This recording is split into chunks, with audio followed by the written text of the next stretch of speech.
Welcome back to Season 2 of Beyond the Needle, a physician's guide to increasing COVID-19 vaccination rates. I'm Carl Lambert, a family physician and a member of IFP, and I'm an assistant professor of family medicine at Rush University Medical College. This podcast series is brought to you from the Illinois Academy of Family Physicians, IFP, through the Illinois Vaccinates, or IVAC project. Funding for this podcast series is provided by the Office of Disease Control through the Illinois Department of Public Health. For more information on the IVAC project and receiving free CME credit for these podcasts, visit illinoisvaccinates.com/podcasts. Thank you for joining us as we come together to vaccinate against COVID-19. Hello, and welcome to another episode of Beyond the Needle. Today, we're going to be continuing our discussion of long COVID. And we have back again with us Dr. Stephanie Lebeds, who is going to be talking about her experience with long COVID. I'm Dr. Christina Wells. I'm a family medicine physician at the University of Illinois at Chicago, and I practice at the Miles Square Health Center. And Dr. Lebeds, can you tell us who you are and where you practice? And thank you again for joining us today. Thank you so much for having me back on the podcast, Dr. Wells. My name is Stephanie Lebeds. I'm a pulmonary and critical care physician at the University of Illinois at Chicago. And I've had sort of a unique experience in this pandemic, not only being a doctor who cares for patients with long COVID, but also as somebody who has suffered from long COVID myself. And I know we're going to be discussing that experience today. And so I'm thankful that you're able to come on and talk to us about that experience. I wanted to put out something that I had been reading about lately. And in my studying of long COVID, I came across the post-COVID-19 functional status scale. And it is a questionnaire that physicians or providers can use to give to patients that can assess their functional capacity after having COVID-19.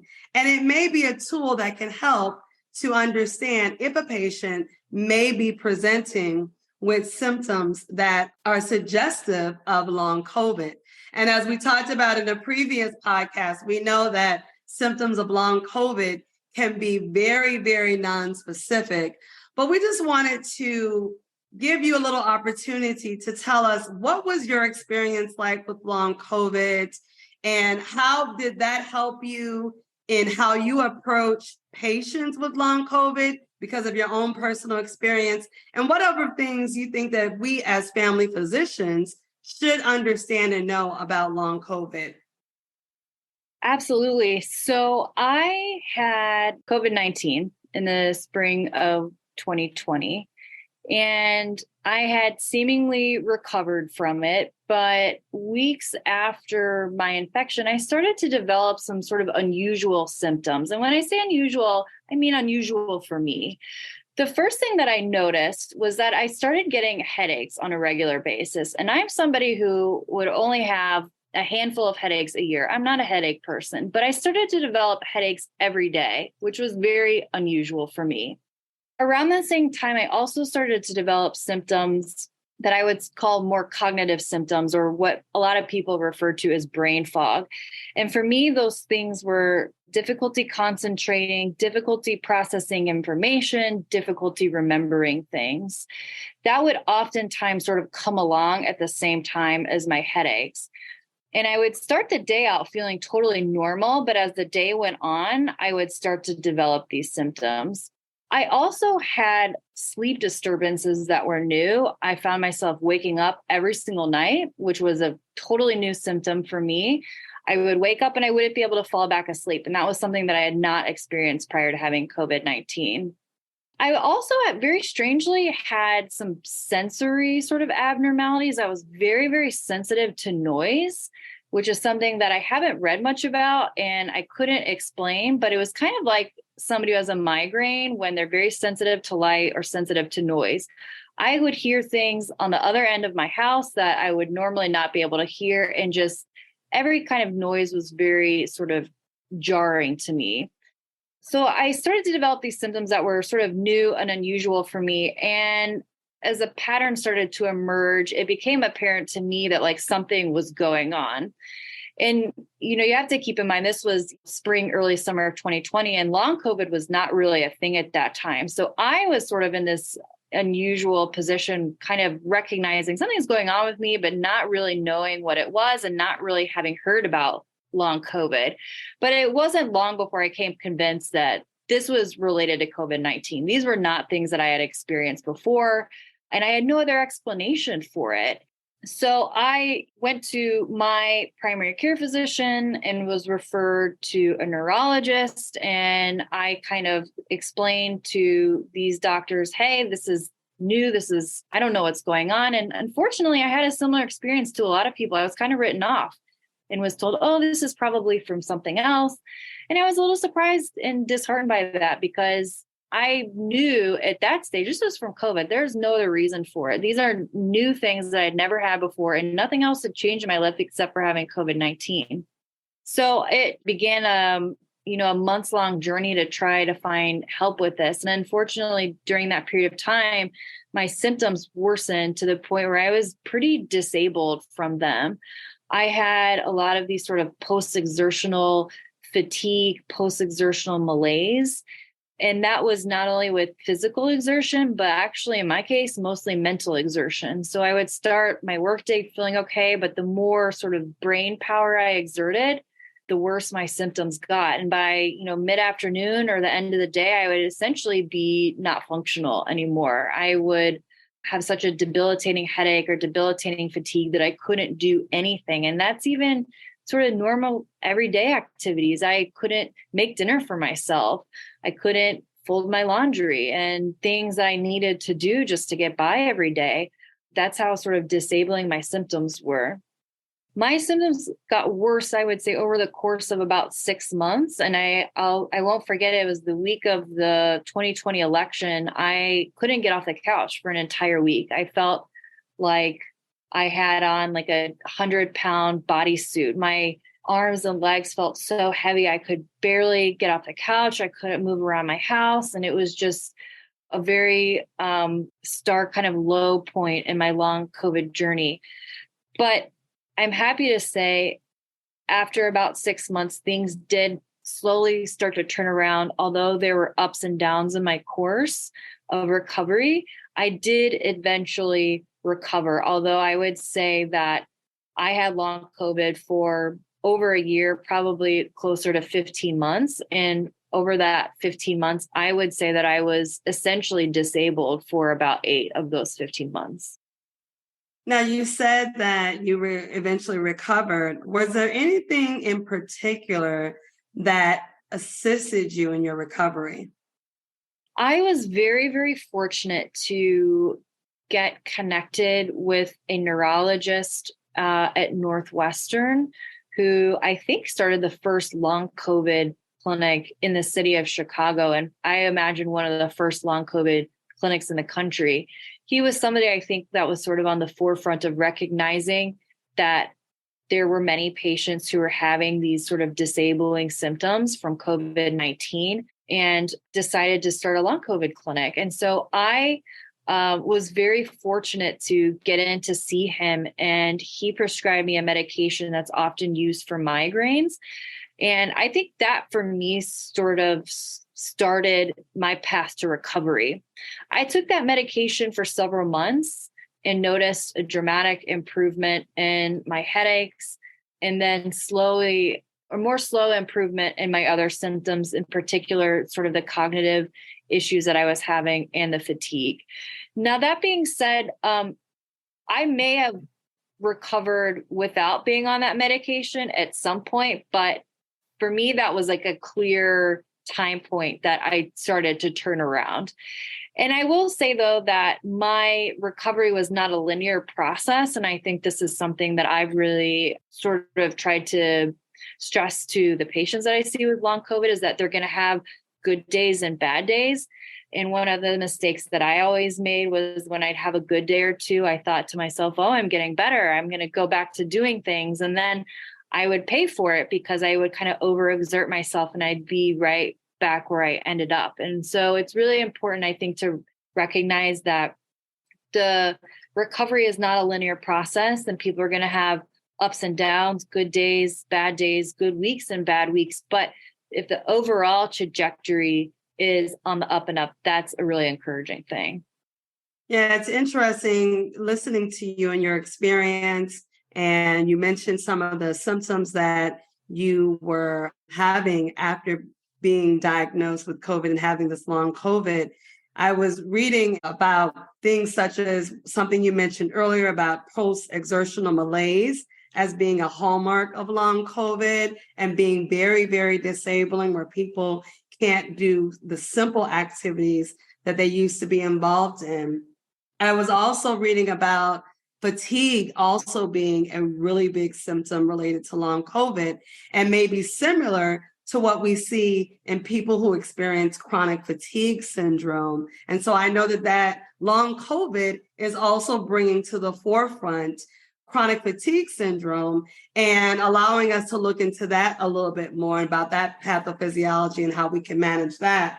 I was also reading about POTS, which is postural orthostatic tachycardia syndrome, that also can commonly occur in COVID, where patients can have things like abdominal pain, bloating, blurry vision or tunnel vision, constipation, loose stools, dizziness, fatigue, labile blood pressures, lightheadedness, night sweats, nausea, amongst other symptoms. And so, there are a lot of things that people can present with that we may not always know that it's related to long COVID. But again, going back and thinking about a good history and physical to put with the symptoms to be able to help patients understand what their presenting symptoms may be related to, and considering that these symptoms may be related to long COVID. I know you also mentioned treatment, and we know that there is no overriding treatment for long COVID, but it may be symptomatic and it may be dependent on what the patient is presenting with and directing treatment toward the symptoms or the conditions that patients are presenting with. We also know, too, that healthy lifestyles in general are important. So encouraging our patients to maintain a healthy diet. I always like to tell my patients, make sure they're eating lots of fruits and vegetables, because that always helps them to minimize that chronic inflammation that can also be occurring. And then also encouraging our patients to stay active when they can, but also understanding their limitations and being okay with that. And then providing our patients with support, and also remembering to provide our patients with mental and emotional support and referring them when needed to specialists like yourself or other specialists where we can have other resources to help our patients. And so, are there any other lessons or things you've learned? And also, even today now, can you tell us again how long it's been since you first had COVID? And then also, are you experiencing any symptoms now, or are you completely back to your baseline where you were before COVID? And are there any other suggestions or thoughts that you have for us as family physicians as we treat patients who may be presenting with symptoms suggestive of long COVID? So I had COVID in the spring of 2020. So it's been about 2.5 years since I had the infection. I felt close to normal about, I would say, 12 to 15 months after I was sick with COVID-19. So it was a long sort of road to recovery for me. I feel that I'm close to 100% back to normal, although I do find that I have sort of subtle differences in my ability to concentrate. I find that on days where I'm doing a lot of reading and writing, that I maybe can't sit and do that sort of work for the same amount of time that I could before. But I think it's pretty subtle. It's one thing that I think, maybe we'll never go back to normal. I also found that my sleep disturbances took much longer to recover than the rest of my symptoms. I was about 2 years after I started having long COVID symptoms where I wasn't consistently waking up in the middle of the night. So I do feel at this point that I'm more or less recovered, although there may be some very, very subtle differences at this stage that may never go back to normal, but there are certainly things that I can deal with and are not really impacting me in a functional way in my day-to-day life. I'm really glad that you brought up chronic fatigue syndrome, or what's also known as myalgic encephalomyelitis. I learned a lot about this in sort of my efforts to understand what was going on with me. When I started to have long COVID, no, it was not really described. I think I had seen a few things in the news about it, but there was, it was not sort of a widely accepted condition at the time that I started having symptoms. So like I'm sure many doctors, I spent a lot of time searching on, PubMed or Up to Date or all these other medical resources, just trying to find an explanation of like what was going on with me. Because like letting my patients, I thought I was going crazy. I'm a very active person, and at that point, I could barely do anything. And I felt like, am I just lazy, or is there something really wrong with me? Or am I going crazy? I can't think straight anymore. I can't remember things. So it was really distressing for me. And I sort of channeled that distress, I think, into doing a lot of research. And the first thing that I found that really validated to me that something was really wrong with me was information about chronic fatigue syndrome, or myalgic encephalomyelitis. When I read the sort of most recent diagnostic criteria for it, I thought to myself, aha, this is what's going on with me. All of my symptoms fit, even the noise sensitivity, which to me was like the strangest symptom that I had. That's actually, that sort of sensory sensitivity is one of the symptoms of chronic fatigue syndrome. So it was a very sort of enlightening moment for me, because it kind of validated, okay, I think this is what's going on. This might actually be the same thing. And it's a recognized disease. So I'm not going crazy. This is actually something that other people experience.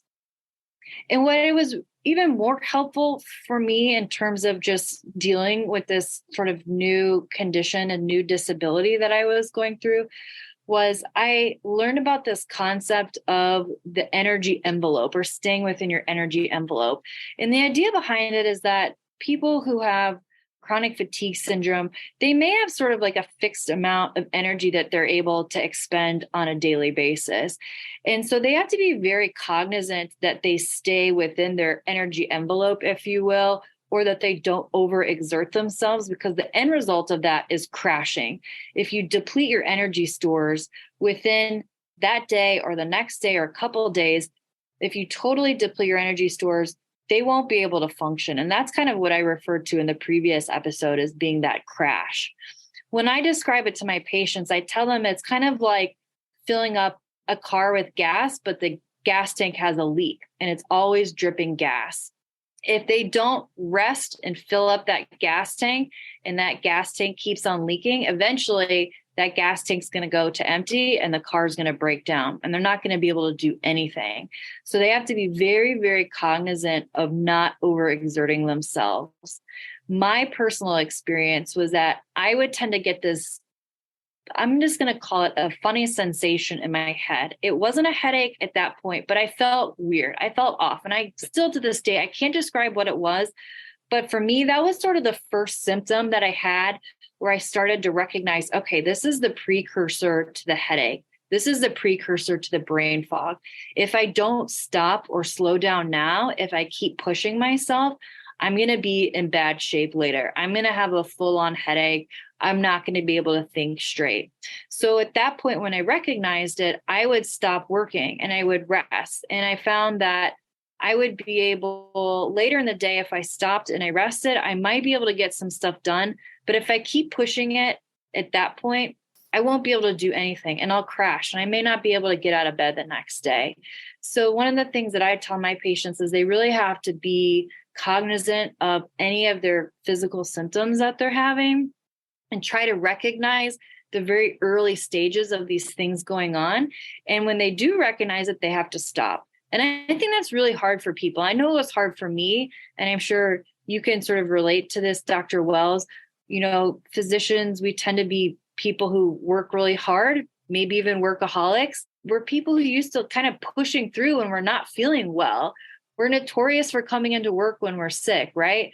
Or just working through when we're not feeling good. And that's kind of how I had lived my life up until this. If I wasn't feeling good, I would just work harder and I would eventually get it done. But I couldn't do that anymore. It was physically impossible for me to sort of push beyond my symptoms. And in fact, it would make things much worse to the point where I couldn't function the next day. So I really had to be very cognizant of staying within my energy envelope and not overdoing it. And if I did start to feel symptoms come on, I had to stop what I was doing and sort of give it up for a few hours in the hopes that I would get anything done the rest of the day. And there were many days where I couldn't at that point. Also, just the distress of not knowing you're going to get better, if you're ever going to get better. What an awful feeling that is, to sort of progressively get more and more disabled and not know what it is, or if you're ever going to live a normal life again. I think that was just one of the hardest parts for me. Yeah, it's just a really difficult thing, I think, for anyone to go through, being a normally functioning person, to sometimes getting a cold and then months later not being able to do day-to-day activities. And not understanding why either. Thank you for sharing that. I'm so glad that you have recovered. It's different when you're the patient. Then you can really understand where patients come from. Absolutely. And that will allow you to be able to empathize with them. And then also really, in reality, walk in their shoes to some extent. I have found my patients are very grateful to hear about my experience because I can relate to what they're going through. Literally every patient that comes to me with long COVID, I tell them all about what I went through. And I think it's very validating for them to hear that, yes, you have a problem. I always tell them, we're going to put a name to this. You have long COVID. And I think it's validating because they have all these symptoms that there's no diagnosis to it. And to have a name put to it, say, yes, you are sick. Yes, you have long COVID. I think it gives them permission to be sick and to be kind to themselves and not be hard on themselves when they feel like they can't do something. Even things that are just basic, day-to-day activities, they're very disabled. And, it's hard to explain to people, yeah, I can't do things like just even very simple, basic things. They just can't do it. And so I think it's good to hear, but I think also just being able to relate to them is really, really important. I've had patients like in near tears in my clinic, just hearing about my story, because it's, I think, a much different experience to have a doctor who has also gone through the same thing and understands how disruptive it can be and disabling for them. Are there things that you think that, as we wrap up here, that would be helpful? I know we talked a little bit earlier about encouraging patients to maintain a healthy lifestyle by eating healthy. Some patients experiencing things like the chronic fatigue. Are there advice that you would still tell physicians that they can give patients and how they can still maintain some sort of physical activity? I know you mentioned about staying in their envelope, but are there other things that you could say that would be helpful so that we don't cause another disabling condition because they're not active at all? I think it's sort of a fine balance, unfortunately, and it's going to be something that you have to determine on a case-by-case basis.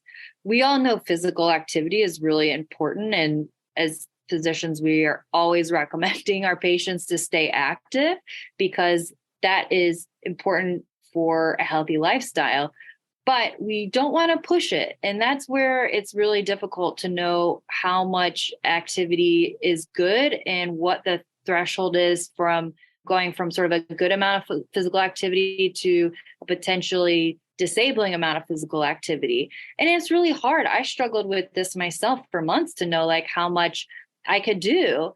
And when I was pushing myself too far, and there were many days where I didn't realize I was pushing myself too far until the next day when I couldn't do anything. And so I think that it's going to be really difficult for any physician to give advice in terms of how much anybody can do. I always tell people is like, you have to listen to your body to know what the right amount is. I always encourage my patients to stay active when they can, but I also really, really emphasize that they need to rest and they need to recognize when that point is that they're going to overdo it. I have been a very big advocate for my patients actually to take time off of work and to let their body heal. And so I would encourage anyone listening to really, if their patient wants to take time off work, to be the person who fills out the disability paperwork for them or the workers' compensation paperwork, whatever you can. I've done that for many of my patients because I do feel it's really important for people to take the time to heal. And I think that really means resting for many people, although we are so accustomed to encouraging people to be active. I think this is sort of a double-edged sword with long COVID because physical activity can be very detrimental. It can be the thing that puts people in the crash where they can't do anything. And it's better to do a little bit of activity every day than overdo it and not be able to function for, days at a time. Great. So I think what my takeaway from that is that we have to be mindful, and whatever recommendations we give, we need to target it and tailor it to the individual patient. There's no way to know really what's going to be the right solution for every person. I think the patient is going to be the best person to tell you what the right amount of physical activity is. So what I sort of do is I ask my patients, what do you think you can do now? And I listen to them. If they feel like going back to work is too much for them, I say, okay, well, let's give you more time off of work. Or if you don't feel like you're ready to do these things yet, then don't push yourself. You really need to listen to the patient and what they tell you that they're ready to do. Right. Well, thank you so much for sharing your story today. It's been so enlightening to listen to it. We hope that this information has been helpful and to be able to understand what a physician's personal experience has been. And as we approach our patients with long COVID, we can hopefully get a better light and be able to understand what they may be experiencing as well. Although we know there's a myriad of symptoms that people with long COVID may be experiencing, this will give us a little bit of insight into what we can look for, some things we can suspect when patients present to our clinic. Thank you again for being with us, Dr. Labez, and for sharing your story with us. We really appreciate it. Thank you so much for having me, Dr. Wells. It was a real privilege to be here today.